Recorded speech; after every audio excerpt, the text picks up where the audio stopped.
श्रीमाता आयुर्देगी धरम देगी विद्यान देगी मागेश्वरी समस्त अखिलम देगी देगी में भुवनेश्वरी. சனிக்கு குரு பார்வை இல்லை. தற்பத்திய பிரச்சனைக்கு வந்து காரணம் அது மாத்திரம்தான். ஆனா இது எப்ப நிலவரம் வந்து சரியாகும் அப்படிங்கிறது கண்டிப்பா எல்லா மக்களுக்கும் அந்த ஒரு கேள்வி இருக்கும். கண்டிப்பா பெட்ரோல் பிரச்சனை இன்னும் இதுக்கு மேல அதிகமாகும். பட் இது வந்துட்டு இந்த போர் சூழல் வந்து இன்னும் அதிகரிக்குமா? யாரையும் பேனிக் பண்ண வேண்டாம். இப்போத்திய நிலைமை மே மாசத்துலலாம் கிளியரன்ஸா கிடைக்கும். என்ன ஒண்ணு அப்படின்னா விலைவாசி உயரும். Okay, not only in gas, not only in petrol, எல்லாத்துலயுமே விலைவாசி உயரும். பூதாகரமாய் வெடிக்கணும். ஆமா, முடிக்கணும்ல. இப்ப நம்ம எல்லாருமே வந்து எதை நோக்கி போயிட்டு இருக்கோம்? நம்ம ஒரு முடிவை நோக்கி தான் போயிட்டு இருக்கோம். பிறந்த நாளுன்னு சொல்றோம். சொல்ல போனோம்னா நம்மளோட முடிவை நோக்கி தான் நம்ம பிறந்த நாளுங்கிறது என்ன ஆயுஸ் கம்மியாயிட்டு இருக்கு. இந்த பிளானட்டரி பொசிஷன்ல பிறக்குறாங்கல்ல இப்போ குறிப்பிட்ட அப்படி, அப்போ அவங்களுக்கு எல்லாம் எப்படி இருக்கு? அவங்களோட சுத்தி சுகாதாரம் அந்த கிரகங்கள் வந்து அதாவது அந்த தசாபுத்திகள் வரும்போது பிரச்சனை வரும். இந்த ஸ்கிரீன் பிளே வந்து எப்போ எண்டுக்கு வரும்னு நினைக்கிறேன். கண்டிப்பா அன்பிரடிக்டபிளா தான் இப்போதைக்கு இருக்கும். சூரியன் சொல்ல போனோம்னா ஏப்ரல் மாசம் 15க்கு மேலதான் மேஷத்துக்கு போகும். ஆமா, கத்திரி வெயில் ஆரம்பம்.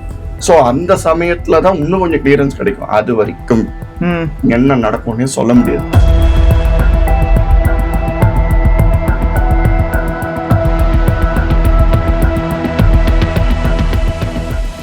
தி டிவைன் தமிழ் நேயர்களுக்கு வணக்கம். இப்போ நம்மோடு யாருக்கான்னு பாத்தீங்கன்னா actor and astro planet analyser Sriram Chandrasekaran அவர்கள் இருக்காங்க. வணக்கம் சார். வணக்கம் வணக்கம் வணக்கம் சார். இப்போ சமீபத்துல பாத்தீங்கன்னா யாருமே வந்துட்டு, அதாவது நிறைய பேர் என்ன சொன்னாங்கன்னா இந்த வருஷம் வந்துட்டு போருக்கான வாய்ப்புகள் நிறைய இருக்கு அப்படின்னு சொல்லி முடிச்ச நேரத்துல இருந்தே ஒரு போருக்கான ஒரு அரைக்கோளா வந்துட்டு பல பக்கம் போயிட்டே இருந்துச்சு. திடீர்னு பார்த்தா இஸ்ரேல் கூட யுஎஸ்ஏ வந்துட்டு சேர்ந்து ஈரானை போட்டு அடின்னு அடிக்க ஆரம்பிச்சிட்டாங்க.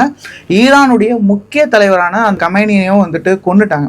இதுக்கப்புறம் நம்ம பார்க்குறோம் இன்னமும் வந்துட்டு அங்க நடக்கிற பிரச்சனை தானே நம்ம இங்க இருந்து அதான் இங்க நின்று பார்த்துட்டு இருந்தோம். கடைசியில பார்த்தா இன்னைக்கு நம்ம கிச்சன் வரைக்கும் வந்துருச்சு அந்த பிரச்சனை. இன்னைக்கு எல்லாருமே பெட்ரோல் பங்க் நோக்கி தான் இருக்காங்க. நீங்க பெட்ரோல் பங்க்ல பாருங்க, அவ்வளோ பிஸியா இருக்கு. இதெல்லாம் நான் பார்த்ததே இல்லை. எப்போ நம்ம ரொம்ப சின்ன வயசுல இருக்கும்போது நைட்டு வந்துட்டு பெட்ரோல் விலை ஏறும். அப்பன்னு பார்த்து ஐயோ 2 ரூபாய் ஏறப்போகுது, நைட்டே போய் போடு அப்படின்னு தான் நான் பெட்ரோல் பங்க் கூட்டம் பார்த்துருக்கேன். இது எதனால? சனி பெயர்ச்சியால. ஸ்ரீமாதா ஆயுர்தேகி தரம் தேகி வித்யான் தேகி மாகேஸ்வரி சமஸ்த அகிலம் தேகி தேகி மே புவனேஸ்வரி. அதாவது சனி பயிற்சி மாற்றம்ங்கிறது என்னோட அனலைசிங்.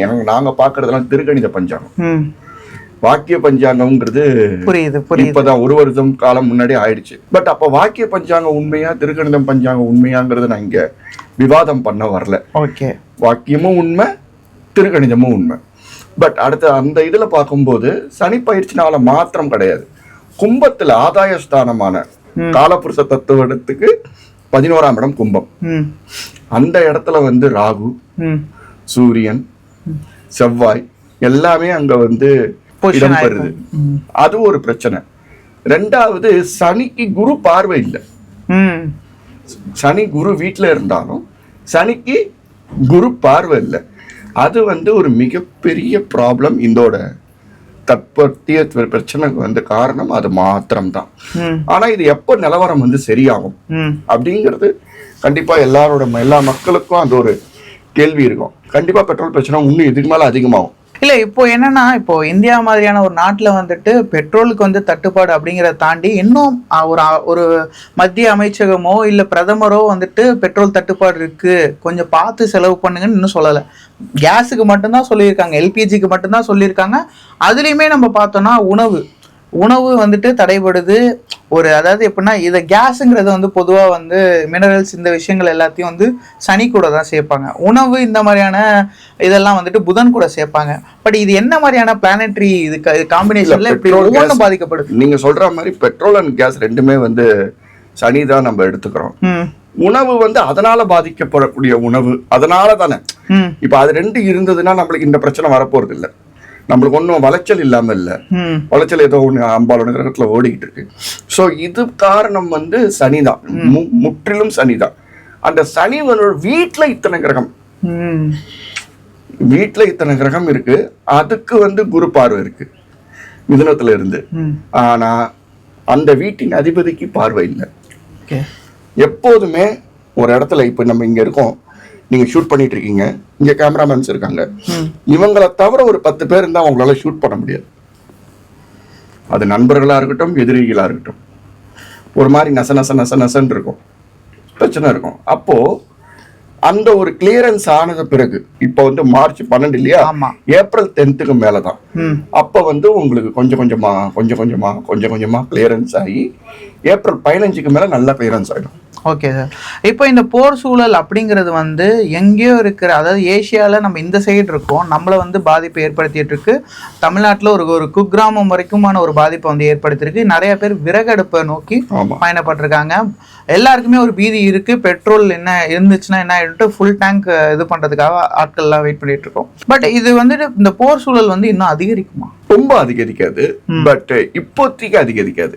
அதாவது நம்ம இப்போதைய நிலைமை பார்ப்போம், நம்ம நாளையோட இதுக்கு வந்து யாரையும் பேனிக் பண்ண வேண்டாம். இப்போதைய நிலைமை அதிகரிக்காது. கடகத்துக்கு குரு வர போறாரு, காலபுருஷ தத்துவத்துக்கு 4ஆம் இடம், சுகஸ்தானம்னு சொல்லக்கூடிய ஒரு முக்கியமான இடம். அதனால கடகத்துக்கு குரு வருதுங்கிறது மக்களாகிய நம்மளுக்கு ஒரு நல்லதுதான் நடக்கும். ரொம்ப பெருசா பயந்துக்க வேண்டாம். ஒரு மேக்சிமம் என்னோட அனலைசிங் படி மே மாசத்துலலாம் கிளியரன்ஸா கிடைக்கும். என்ன ஒண்ணு அப்படின்னா விலைவாசி உயரும். Okay, not only in gas, not only in petrol, எல்லாத்துலயுமே விலைவாசி உயரும். சார், இந்த நீங்க 3 மாசத்துல எடுத்து வச்சு பாத்தீங்கன்னா விலைவாசிங்கிறது எதுலதான் ஏறல? இப்போ எல்லாருக்குமே வந்து தங்கம், கேஸ் இதுலயே தான் இருக்கும். இப்போ நம்மளே வந்துட்டு பார்த்தோம்னா பென்ட்ரைவ் ஆரம்ப காலகட்டத்துல பாத்தீங்கன்னா ரொம்ப விலை கொடுத்து வாங்கிட்டு இருப்போம். அதுக்கப்புறம் அதனுடைய பயன்பாடு வந்து எல்லா பக்கமும் வரவும் அதோட டிமாண்ட் ரொம்ப குறைந்து போய் ரொம்ப சீப்பரா இருந்துச்சு. இன்னைக்கு ஆனா பார்த்தோம்னா டப்புன்னு ஒரு பென்ட்ரைவ் கூட காஸ்ட்லியா இருக்கு. தொழில்நுட்பத்துக்கு உதவுக்குற சின்ன சின்ன விஷயங்கள் எல்லாமே, அந்த டூல்ஸ் எல்லாமே வந்துட்டு இப்ப ரொம்ப விலை அதிகமா இருக்கு. அதுக்கு என்ன ரீசன் நினைக்கிறீங்க? கண்டிப்பா வந்து வளரக்கூடிய விஷயம் வந்து இந்த சிஸ்டம் வந்து பாத்தீங்கன்னு வச்சுக்கோங்களேன், ராகுவோட பிரம்மாண்டம் வந்துடும். ஓகே, ராகு தான் இந்த பிரம்மாண்டம், பிரம்மாண்டத்துக்குள்ள பிரம்மாண்டம். இப்ப நீங்களே இருக்கீங்க, நீங்க ஒரு இடத்துல ஒர்க் பண்றீங்க, சிங்கிள் உங்களை மட்டும் எடுத்துக்கோங்க, நீங்க அடுத்து வளர்றதுக்கு தான் பாப்பீங்க. கண்டிப்பா. அப்போ யூனிவர்ஸ் மட்டும் எப்படி இருக்கும்? இதை நோக்கி போகக்கூடிய ஒரு விஷயம் வந்து ஒரு எண்டு வேணும்ல, பூதாகரமாய் வெடிக்கணும். ஆமா, முடிக்கணும்ல.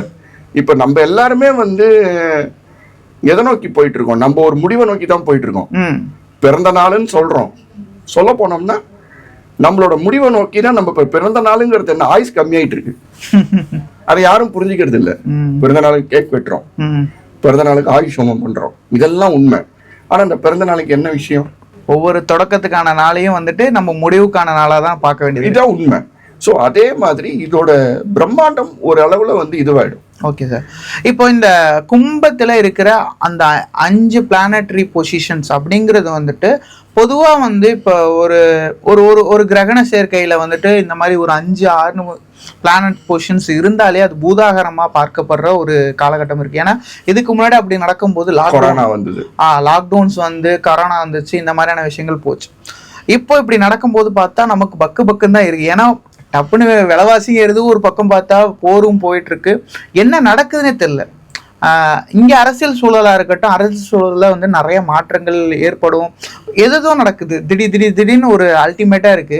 இந்த ஸ்கிரீன் பிளே வந்து எப்போ எண்டுக்கு வரும்னு நினைக்கிறேன்? கண்டிப்பா அன்பிரடிக்டபிளா தான் இப்போதைக்கு இருக்கும், ஏப்ரல் 15 வரைக்கும். Okay, unpredictable. ஏன்னா செவ்வாயும் நகரணும், சூரியனும் நகரணும்.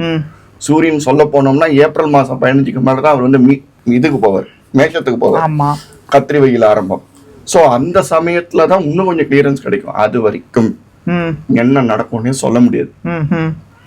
நம்மளுக்கு சுகஸ்தானமான குரு வந்துகிட்டே இருக்காரு.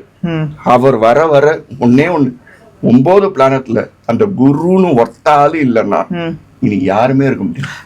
சரி சார், இப்போ நீங்க சொல்றபடி பார்த்தோம்னா இந்த பிளானட்டரி பொசிஷன்ல பிறக்குறாங்கல்ல, இப்போ குறிப்பிட்ட அப்படி, அப்போ அவங்களுக்குலாம் எப்படி இருக்கும்? கண்டிப்பா அவங்களோட வீட்டு நிலைமையில, வீட்டு இடத்துல, அதாவது இது உலக லெவல்ல பிரச்சனை வராது, அவங்களோட சுத்தி சுகாதாரம், அந்த கிரகங்கள் வந்து, அதாவது அந்த தசாபுத்திகள் வரும்போது பிரச்சனை வரும். ஓகே, அதாவது ஒரு பிளானட்ல எக்கச்சக்கமா, அதாவது ஒரு சேர்க்கை, அது இணைவு அப்படின்னு சொல்லப்படுற இந்த கிரகணங்கள் வந்து நிறைய சேர்றது வந்து நல்லதும் இருக்கு கெட்டதும் இருக்கு. கண்டிப்பா கெடுதல்னா எப்படி இருக்கும் அப்படின்னு பாத்தீங்கன்னா, ம் இப்ப ராகு, ம் செவ்வாய், ம் சூரியன், ம் புதன் இந்த மாதிரிதான் சேர்ந்திருக்கு. ஓகே. இது வந்து கெடுதல்.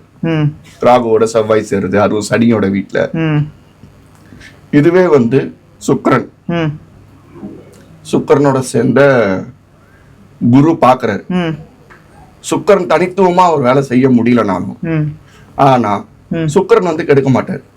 புரியுது. ம் ம் அந்த இடத்துல புதன், அசுப கிரகம். ஆமா, சுக்கிரனோட சேர்ந்த புதன். சூரியன் டிகிரி வயசுல தள்ளிட்டாருன்னு வச்சுக்கோங்க, அஸ்தங்கம் ஆகாம இருந்தாருன்னா அந்த முக்கூட்டு கிரகம் கெடுக்காது. ஓகே. எது கெடுக்கும் அப்படின்னா, இந்த நியல் பிளானட் வந்து ம் மோசமான, அதாவது அப்படி சொல்லக்கூடாது. ம் ஆக்சுவலா ராகு வந்து நம்மளோட illusions கிரியேட் பண்ணுவாங்க. கேது வந்து என்ன அப்படின்னு பாத்தீங்கன்னா, நம்மளோட ஒரு இந்த கர்ம வினைய, எந்த கர்ம வினைய விட்டுட்டு வந்தோமோ, ம் எந்த கர்ம வினையை விட்டுட்டு வந்தோமோ, இப்ப நீங்க வந்து 9ஆம் இடத்துல கேதுன்னு வச்சுக்கோங்க, ம் உங்களுக்கு சும்மா ஒரு பேச்சுக்கு சொல்றேன். அந்த 9ஆம் இடத்துக்கு ஸ்தானம் வந்து அப்பாவுக்கு கூடியது, ம் தகப்பன் ஸ்தானம். அப்பாவுக்கு சர்வீஸ் பண்றதுதான் உங்க வேலையை. ஓகே. இப்போ எனக்கு 10ஆம் இடத்துல சனி கேது இருக்காங்க. அப்பனா உங்களுக்கு கர்மஸ்தானமே இதுதான். ம் இது சர்வீஸ் பண்ணணும் நீங்க. ம் சர்வீஸ் பண்ணாதான், அதாவது நான் வந்து எல்லாருக்கும் உதவணும். நாட் ஒன்லி ஜாப் வந்து சேலரி அந்த சர்வீஸ் இல்லை. ஏன்னா தொழில்னு வரும்போது அப்படி பாத்துறக்கூடாது. நீங்க சொல்ற மாதிரி மத்தவங்க ஹெல்ப் பண்றது, இந்த மாதிரி இருக்கிறது தான் ஃபர்ஸ்ட். ராகு இருக்காரு பாத்தீங்களா, ராகு வந்து எது நீங்க நிறைவேறாத ஆசை. ம் இப்ப உங்களுக்கு 4ல ராகு, நீங்க சொல்றத பார்த்தா ம் 4ல ராகுன்னும் போது அந்த சுகங்களுக்கு நீங்க நிறைவேறாம இருப்பீங்க போன ஜென்மத்துல. ம் ம் ம் அதை நிறைவேற்றக்கூடிய ஒரு ஜென்மம் தான் இது. ஓகே. ஸோ அந்த மாதிரி இந்த பிளானிட்டரி பொசிஷன் வந்து எல்லாருக்குமே வந்து கெடுதலையும் கொடுக்கும், நல்லதையும் கொடுக்கும். முக்கியமா ராகு கேது தான் வந்து இத்தனையும் செய்யறது. அதுல கேது நல்லதை தான் செஞ்சு ஒரு பூவாகரம் பண்ணுவாரு, ராகு தான் இதெல்லாம் பண்ணுவாரு. அதுக்கு அடுத்தது சனி, அதுக்கு அடுத்தது செவ்வாய். ஓகே சார், இவ்வளோ நேரம் உங்களுடைய கருத்துக்களை பயந்ததுக்கு மிக்க நன்றி சார். இன்னொரு வீடியோவில் சந்திக்கலாம். சர்வம் புவனேஸ்வரி.